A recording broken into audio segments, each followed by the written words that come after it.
Doing time, punishment measured in months and years behind bars. It's a system so ingrained in our culture that it's hard to imagine the concept has only existed for scarcely more than 200 years. Sing Sing Prison was a pioneer in developing and testing this new method of punishment, and along the way, it became a model for penitentiaries throughout the world. But creating a prison system wasn't an easy task. The first years at Sing Sing were characterized by unimaginable brutality.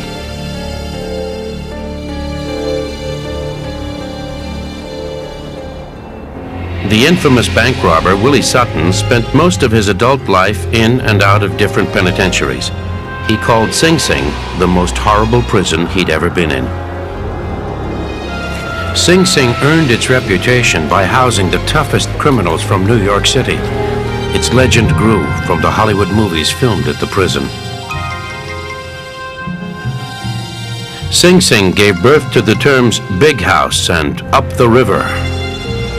It was also where the phrase last mile was originated, as more than 600 inmates were marched to Sing Sing's electric chair.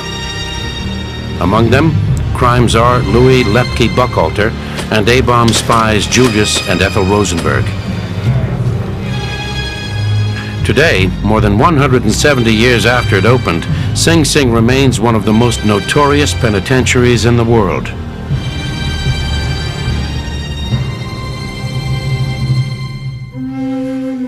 Jails have existed for centuries, but in the beginning, they were merely holding pens for criminals waiting to be tried or to receive their punishment. Living conditions in these dungeons were grim. Often there were no beds or bedding, no bathing facilities, and open sewers were commonplace. When it came time for punishment, the options were public humiliation, banishment, torture, or the gallows. For minor offenses, things like women for gossiping would have a bit like a horse in their mouth, and then they'd be strapped to a long pole with a fulcrum, and they'd be dunked in the river or a pond. Or if it was a little more serious, they'd have their ear nailed to a cart and be on exhibit for a day. Felons, when they were convicted, were sentenced not to serve in a prison, not to give up their liberty for a set period of time, but were rather sentenced to suffer either capital punishment or corporal punishment, everything from putting a person on the rack, to whipping them, to severing fingers, mutilating them in other ways, cutting off ears, and so forth.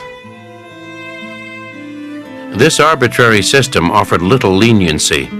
Even for minor crimes, repeat offenders were simply hung. The system before the penitentiary is highly uneven. It goes mild, mild, mild, severe. If you will, it's a system that doesn't have any middle range of punishment. You let them off with more or less a slap, or you execute them. There's nothing in between. After the American Revolution, the United States took the lead in penal reform. The revolution is the key moment here, in which Americans begin to identify the old corporal punishments with monarchy and England, and so they are about the business of inventing a new form of punishment that they think is appropriate to living in a republic. And slowly, the penitentiary comes into place with its commitment to reformation. The Pennsylvania Quakers were the first to implement prison sentences as punishment. In Philadelphia's Walnut Street Jail, they built a cell block with 16 individual cells. Here, inmates would serve their entire sentences locked in their cells, maintaining absolute silence. The reformers believed this extreme isolation, combined with labor and religious study, would return the sinners to their innate goodness. In 1797, New York State opened Newgate Prison in New York City, and later in 1815, Auburn Prison in the western part of the state. New York would try a different method of incarceration called the congregate or Auburn system. In their prisons, inmates would also be required to maintain silence. But during the day, they would be let out to work in factories with other inmates. Officials believed this method was more humane and hoped the workshops would be lucrative enough to make the prison self-supporting. By the 1820s, it was clear that Newgate would not be large enough to serve New York City's exploding population and crime rate. Construction of a large new prison was approved. A site was chosen near Ossining, New York, about 30 miles up the Hudson River from New York City, hence the term up the river. The town and the prison both derived their names from the area's early inhabitants, the Sint Sink Indians, whose name means stone on stone. The location chosen for the new prison was a rich marble quarry that would provide raw materials for construction as well as a profitable labor source for the future inmates. Captain Elam Linds was appointed to lead the project. In 1825, Captain Linds came down from Auburn. He was the warden at Auburn Prison, and he came down with 100 inmates down the Erie Canal and down the Hudson River, and they came in here, set up temporary quarters, and then built this cell block. They quarried the stone from up on the hill, came down, and they built the cell block. It took them 3 years to complete 4 tiers of this cell block. So in 1828, they were finally finished. Today, only the shell remains of this mammoth cell block, 476 feet long, 4 tiers high, with over 800 cells. The design was similar to Auburn, with a freestanding cell block built within the walls of a secure building.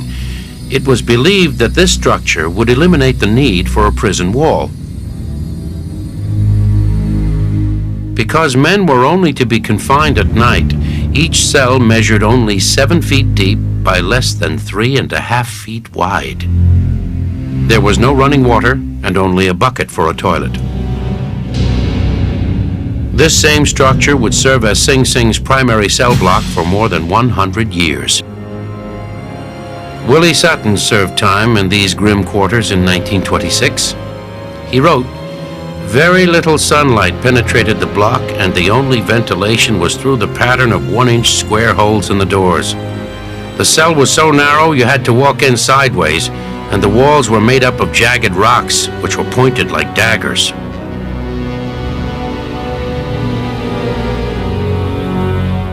The block also included a new technical innovation, a locking system that allowed keepers to secure 50 cells at once.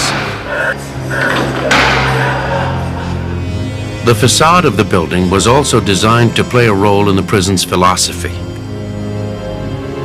Sing Sing has a totally austere and blank facade, indicating that life inside is harsh and cold with no luxuries. There are also no obvious doors, reinforcing the notion that there is no exit from this prison. A penitentiary that would soon earn the name, the House of Fear.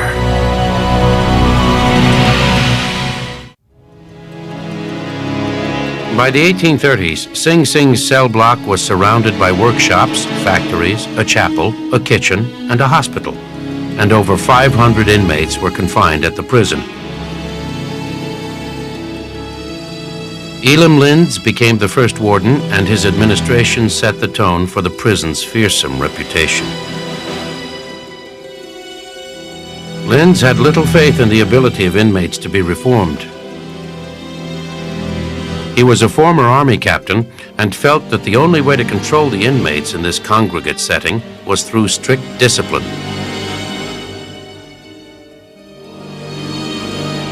Linds encouraged his guards to inflict punishment and treat prisoners with contempt. He once said that he felt it was impossible to govern a large prison without a whip. Sing Sing has the distinction of inventing the lockstep. The lockstep is a mix of march and shuffle. Their arms are extended, each one on the shoulder of the man in front of them, moving them in unison, and they are easily watched and guarded, and it's also supposed to be a kind of humbling sort of experience. They are, of course, wearing, and this is the first time it happens, they are wearing striped uniforms. Striped uniforms would quickly identify convicts if they escaped and were considered an additional way to humiliate prisoners. From the moment you entered Sing Sing, there was a notion and an effort to reshape your identity. You were given instructions about the governing principles of the institution, about behavior, and then your hair would be shaved. Some of the inmates' accounts talk about haircuts that seem to be deliberately disfiguring. You then are issued a set of stripes. They rarely fit you, and most egregiously, you're given a pair of shoes which do not fit you. This becomes a very difficult moment because in the next 3 days, you're going to learn how to do the lockstep. Now imagine doing that with a pair of ill-fitting shoes. The pain of this got so grievous that we know men attempted suicide within the first week of Sing Sing. Like the rival system in Pennsylvania, the congregate system demanded absolute silence. The Quakers felt it would lead to reformation, but at Sing Sing, it was used for control. Silence is the advantage of the keeper versus the inmate. Communication allows the inmate to conspire. In conspiring, he creates the connections that make up the prison subculture. If I can prevent him from communicating, I could break the back of that subculture, and then I have the upper hand. Punishment for violating the rules was swift and severe. The most common infraction was breaking the rule of silence. The whip, or cat-o'-nine-tails, was the favorite method of punishment. Linns preferred a cat with 6 wire-tipped leather strips. Levi Burr was an inmate at the prison in the 1830s and wrote an account of his brutal experience. Burr described the harsh government of Sing Sing as a catocracy and wrote about a lashing a fellow inmate received.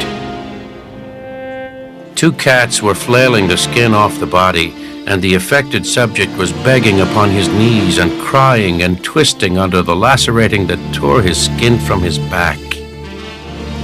The punishments are inflicted in a central hall. The sound of the inmate screaming can be heard by other inmates. That's done intentionally. The blood that is spilled from these punishments is left in place on the floor as a warning to other inmates. In 1848, flogging was outlawed, so keepers invented creative new ways to discipline inmates.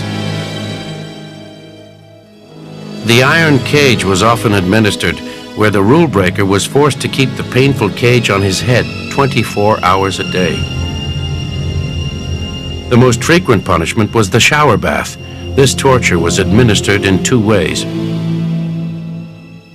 One was to place a collar around the inmate's neck and then slowly fill it with water. Eventually, the water covers the mouth and nose, creating the sensation of drowning. The other version was simply to dump a tremendous quantity of cold water on the convict's head. The nature of the infraction determined the volume of water. The shower bath was a highly desirable punishment because it left no disfiguring marks. By the 1880s, the principal form of punishment became the darkened cell, a cramped dungeon with no light, no food, and no water. Time in the cell would be determined by the severity of the infraction.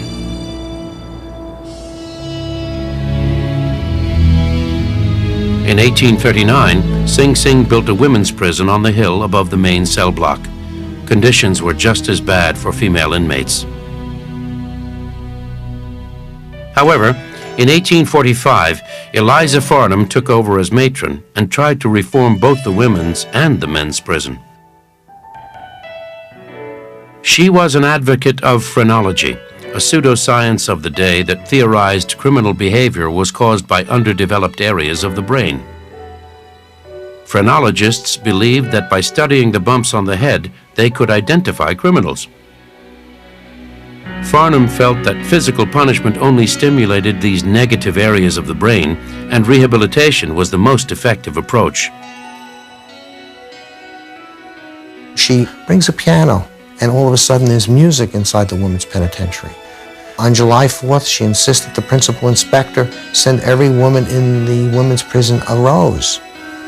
All of those rigid disciplines are relaxed under her governance. And the outsiders really thought of this as the work of a woman who had really gone over the edge. Farnham lobbied for this same humane treatment for the men, but by 1848, outrage over her liberal policies forced her resignation. Sing Sing's women's prison was closed altogether in 1877. Also, in 1877, a prison wall was finally built. It was designed to prevent escapes, but it was also added in the hope of reducing the level of control needed by the jailers. The American penitentiary system and Sing Sing became a fascination. Curiosity seekers made the prison a popular tourist attraction, with some 1,500 people a year making the trek from New York City. For 25 cents, visitors could watch the inmates through specially constructed peepholes, an activity referred to as the pornography of the 19th century. But the American prisons were also studied by serious scholars from around the world, many of whom were considering instituting a penitentiary system in their own countries. This was not an embarrassment. We were proud of these prisons. We thought that we were doing something that everybody should emulate. And in fact, we set off a spark of change. We become known as the center of the innovation that is the prison. Pennsylvania and New York became fierce rivals, each vying to have their system adopted. Sing Sing's inmate labor was attractive because of the income it generated.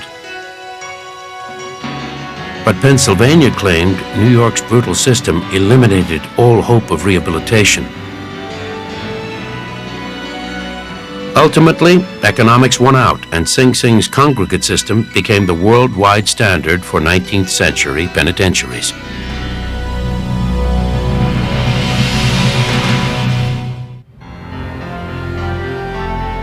Gradually, reform began to take effect at Sing Sing. Originally, there were no visits or letters permitted. By the 1880s, inmates were allowed one visit every 2 months and one letter a month. For the first time, inmates were issued a camphine lamp for reading in their cells at night. The 20th century brought an entirely new approach to the treatment of prisoners. Brutality was curbed, and striped uniforms were a thing of the past. The idea now was that the granting of privileges was more conducive to discipline than brutality. On December 6, 1914, Thomas Mott Osborne became Sing Sing's warden, ushering in a new enlightened era to the institution. Osborne had earned his reputation as a reformer at Auburn Prison. He had disguised himself as an inmate and lived inside the walls for a week. This experience inspired Osborne to conclude, every inmate must have the most practical amount of individual freedom, because it is liberty alone that fits a man for liberty. One of his philosophies was that for inmates to stop coming to jail and to prisons, they had to take responsibilities for themselves. And he looked for ways in the prison system to help inmates take on this responsibility. One of the things he developed was something called a mutual welfare league, an inmate-governed body, which was totally unheard of at the time, and is actually unheard of even today, where the inmates would form a court of such. They would even met out discipline to other inmates. They got other inmates involved in sporting activities. They had a commissary way back then. They even had a token economy. Their motto was do good, make good. By 1916, Osborne was forced out by more conservative elements, but the Mutual Welfare League and many of his forward-thinking policies lived on. 1921 began the term of Warden Lewis Laws. He almost single-handedly engraved the name Sing Sing in America's culture. He too was a great prison reformer, but he was also a tireless promoter who wrote books, performed on radio shows, and appeared in newsreels.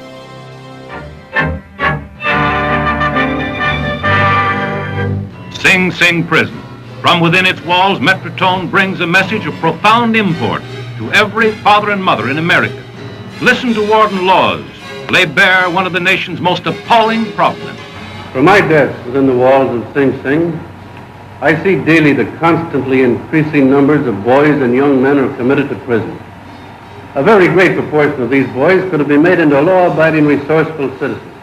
Here is a group I would like you to scrutinize. He hoped his media efforts would deter youth from a life of crime. You may be shocked by their youth, yet they are typical of the small army of young men that make up a major portion of the population of our prisons. We have come to the aid of our failing banks. We have a corps organized to save our forests. Why haven't we some plan for youth that will take our young people off the road? That road that leads them year after year in a constant procession to the gates of our penitentiary. Laws also allowed many Hollywood movies to film in the prison, further enhancing the legend of Sing Sing. I'm doing life, 199 years, so no pardon, no parole. And you can't crash over those walls in a million years. The only chance is to get to the courthouse and try it from there. Where do I come in? Such classic dramas as Each Dawn I Die, Angels with Dirty Faces, and Law's own book, 20,000 Years in Sing Sing.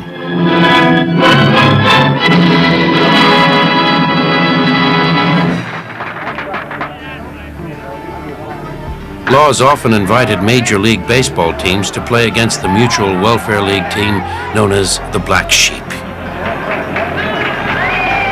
think he'll sail home? He oughta. He's had enough practice sailing.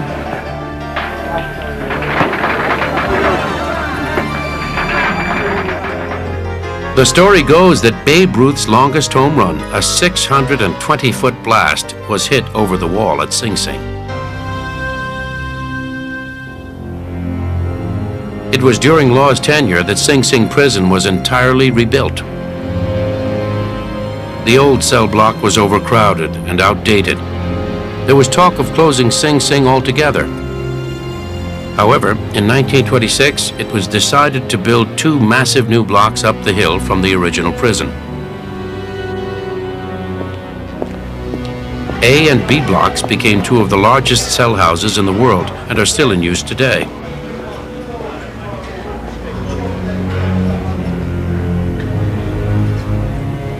Laws also witnessed hundreds of electrocutions during his time, but he was always an outspoken critic of the electric chair. He once said, "I realized that the most horrible crime that can be committed is the killing of a human being. And likewise, the most horrible punishment that can be imposed is the killing of a human being." Laws was respected by both staff and inmates, a sentiment that was evident when his wife died in 1937. The warden's house was on the edge of the prison at the time, and part of her funeral was that every single inmate filed single file out through the gates and past her casket and back in. Lewis Laws retired in 1941 after 19 years, the longest tenure of any warden in Sing Sing history. True to form, he played to the media until the very end.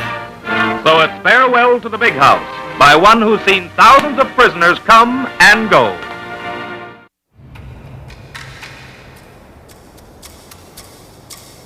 Today, this unassuming building near the old cell block is the Sing Sing Vocational Shop, but the origins of this structure will forever be intertwined with perhaps the most controversial means of punishment ever devised by man. This was once the Sing Sing Death House. the home of the electric chair.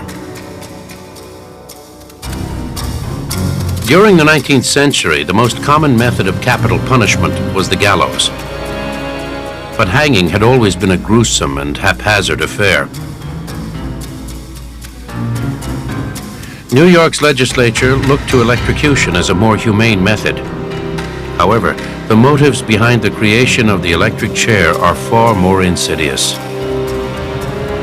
During the 1880s, a fierce competition had developed between Thomas Edison and rival George Westinghouse. Each wanted their electrical systems to become the method of choice for supplying power to America's cities. But Edison's DC current was in fact more expensive and less efficient than the Westinghouse AC current. So Edison embarked on a smear campaign against his competitor. The Edison company was determined to show that Westinghouse AC current was very dangerous to life and that there were more fatal accidents as a result of this. So they dispatched a team of engineers throughout the Northeast to demonstrate the dangers of this, and they usually did it by killing a few animals using Westinghouse current. Prison officials took note of these demonstrations and developed an electric chair for the painless and instantaneous execution of human beings. On August 6, 1890, at Auburn Prison, William Kemmler, who had murdered his lover with an axe, became the first victim of the electric chair. Prison officials hailed the event as marking a new era in humane punishment, but actually the execution did not go well. It was gruesome and far from instantaneous.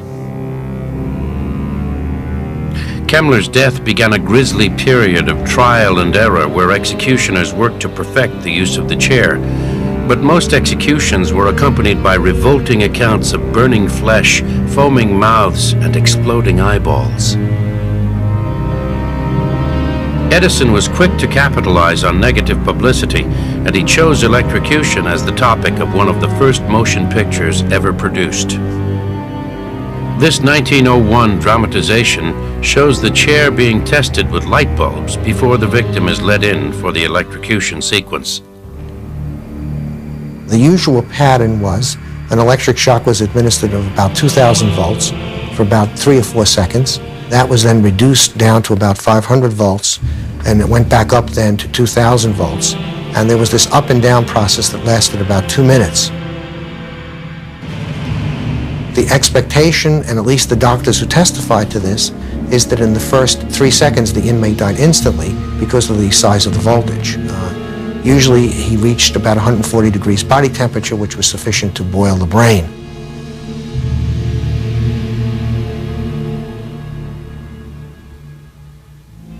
Sing Sing's first electrocution was performed in 1891 in a chair nicknamed Old Sparky. At this time, 3 New York prisons had electric chairs, but in 1914 it was decided to build the state's only death house at Sing Sing. There's a growing recognition that it ought to be done in one site where a kind of specialty develops in taking care of this. The prison officials, for example, took great pains to prevent inmates from committing suicide. There are examples of heroic surgery to save inmates who ingested various things they found in an effort to kill themselves to cheat the chair. No one should be allowed to cheat the chair. 614 electrocutions were performed at Sing Sing, the last in 1963. It seems the deaths were almost always at the center of an emotional and contentious debate. In 1920, the flamboyant investigative journalist Nellie Bly became the first woman to witness an electrocution. The subject was one Gordon Hamby. Hamby tried to be blasé about the electric chair. As he was strapped in, he told the witnesses he'd gladly try anything once. But Nellie Bly was horrified by the proceedings, calling for an end to this punishment. She wrote, "Thou shalt not kill." Was that commandment meant alone for Hamby, or did it mean all of us? 1928 brought new controversy when Ruth Snyder and her lover, Judd Gray, were executed for the brutal murder of Snyder's husband. One of the witnesses to Snyder's electrocution was a New York Daily News photographer who had secretly strapped a camera to his leg. The next morning, Snyder's final moment was on the front page of papers across the country, causing a national outcry against the electric chair. In 1944, Louis Lepke Buckhalter was executed. He was the head of the U.S. crime syndicate and its enforcement arm, Murder Incorporated.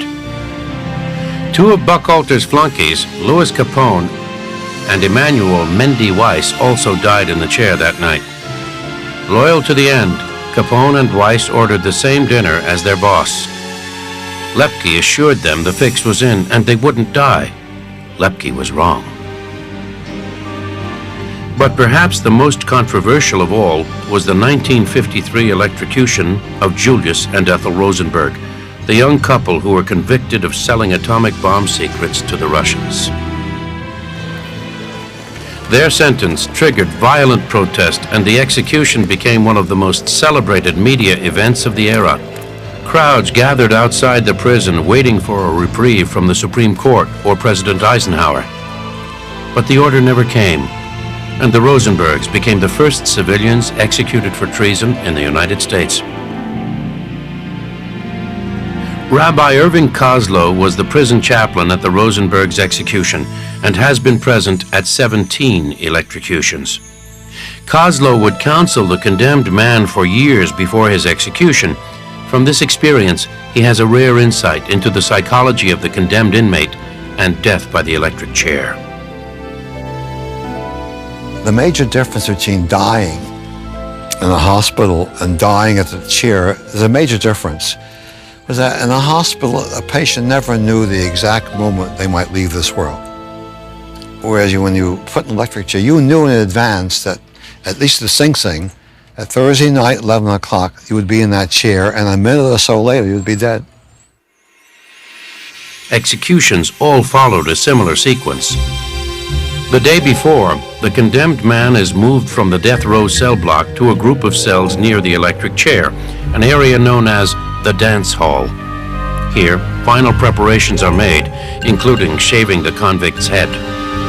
Kozlow would comfort the inmate through these final preparations. On Thursday, Kozlow would spend the entire day with the inmate and accompany him until the end. I would spend time in that cell with him.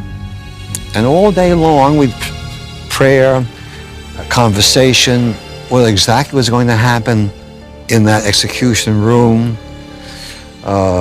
life after death, a variety of topics were covered. Comfort. Was it painful? To me, death was moving along slowly but surely. At about 6 p.m., he is offered his last meal. For Last Supper, they're given anything they want at 6 o'clock. Not one inmate or one person that was ever touched any of that food. They could order steaks and ice cream, and they sent it all to the back to the wings they came from, back to the death house, inmates. Finally, the excruciating wait draws to a close, and the guards come for the condemned man. By the time a knock on the door came, which was about 1 or 2 minutes to 11, as far as I was concerned, that man or woman was half dead. Really, he was no longer as articulate or as responsive as he had been Wednesday and Thursday, you see, all day.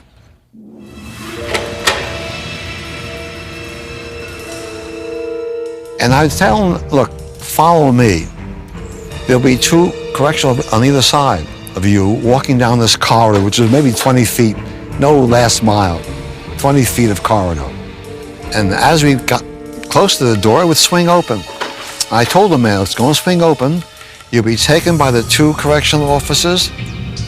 Don't make any comments, because any statement you make to either the officers or to the witnesses or reporters who may be there will be misinterpreted and won't be accurate. I know that.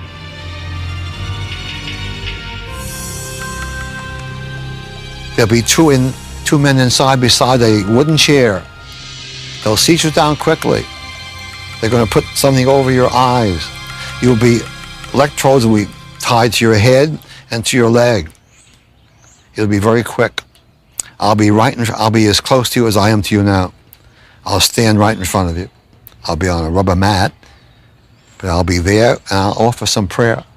An appropriate prayer that we offer for a person who's going to leave this world. And that's all I can do.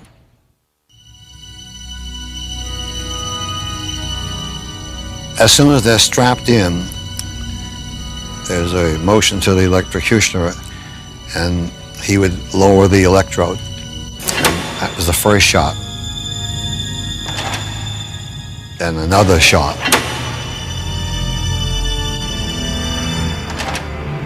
The doctor would run over and open the shirt and test him. He said, "This man is dead."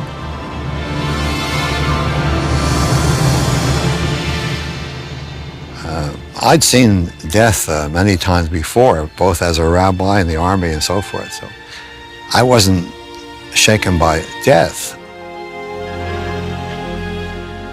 But it is a different experience because I knew at that moment that man was going to die. And it's something you never forget. In 1965, the death penalty was abolished in New York State. 30 years later, it was reinstated. But future executions will be performed by lethal injection. Sing Sing holds the unusual distinction of being the only prison with a railroad running through it. Undoubtedly, more than one escape attempt has been inspired by the hope of hopping on board.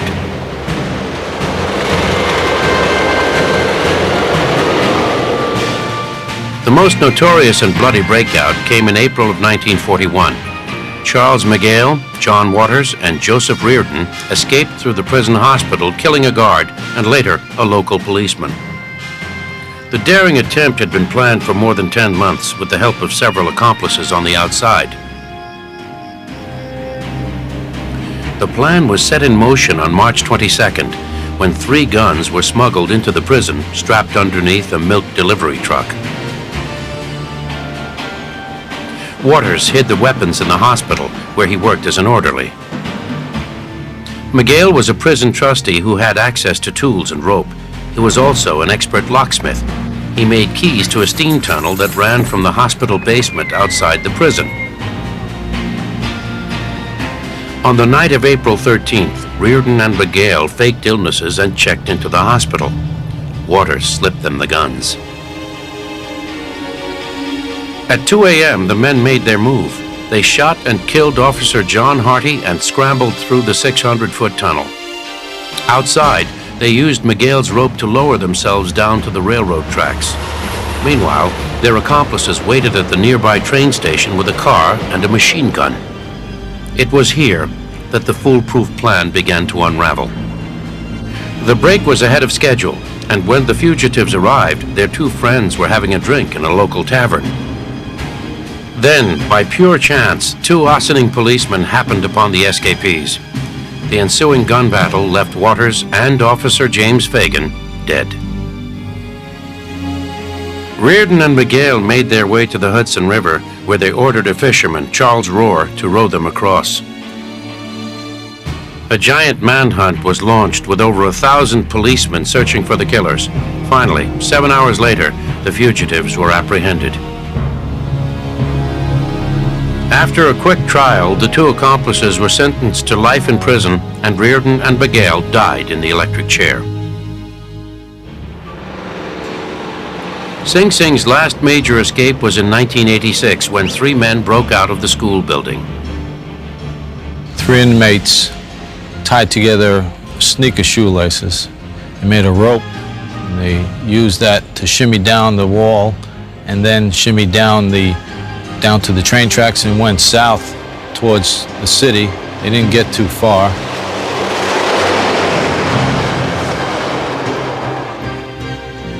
The escapees were quickly recaptured, Since then, prisoners have been prohibited from having extra shoelaces in their cells. In 1994, the original wall was torn down and replaced by a state-of-the-art cement and security fence perimeter. But escapes continue to be a concern. Today, the prison holds over 2,200 inmates. More than 1,700 are in for violent crimes. Officers carry no guns. The only weapon they are allowed is a baton. The reason why you don't carry a gun is they'll take it from you. We're faced with inmates making all kinds of homemade weapons. They make it out of anything. A piece of bed, a piece of chair, they sharpen them. They have 24 hours to do this. And we set up metal detectors. We do pat frisking and stuff like that. But now plexiglass entered the scene. Now they make weapons out of plexiglass. Metal detectors are useless against that. It's a very dangerous place. Wrong word, wrong move, anything could happen at any time. The trick and the secret is being firm, fair, and consistent. You have to be the same way every day. You can't be a nice guy today, a bad guy tomorrow. The reformers that originally created the concept of the prison hoped this new approach to punishment would rehabilitate criminals. 200 years later, prison officials are still wondering if rehabilitation is possible. Today, any inmate comes into the system in New York State has an opportunity to change and to be able to get out of prison and have options to not come back. And that starts by us in here addressing the reasons he came to prison in the first place. A number of years ago, an inmate could come into a system like this and go to the yard and lift weights all day. Well, that's not possible today. Basically, it is up to him still whether he changes or not, but we're going to be making it a little more difficult for him to not address those issues. Now, as one looks at prisons, they seem so much a part and so traditional a part of the criminal justice system that we lose the ability to remember that they were the inventions of one generation. They were not here when Columbus arrived on these shores, and that there is something ultimately odd and strange about them. Where did we ever get the idea that if we put people behind walls in boxes in these artificial odd settings, we would release them better, more likely to be law-abiding? It's very, very strange. There is this tale of one inmate in the 1970s being asked, how is it? How are you finding prison life? And the inmate responded, look, in some ways, it's better than I thought it would be. In other ways, it's worse than I thought it would be. And then he paused and went on to say, but you know, I would love to meet the dude who dreamed up shit like this. He must have been made on Mars.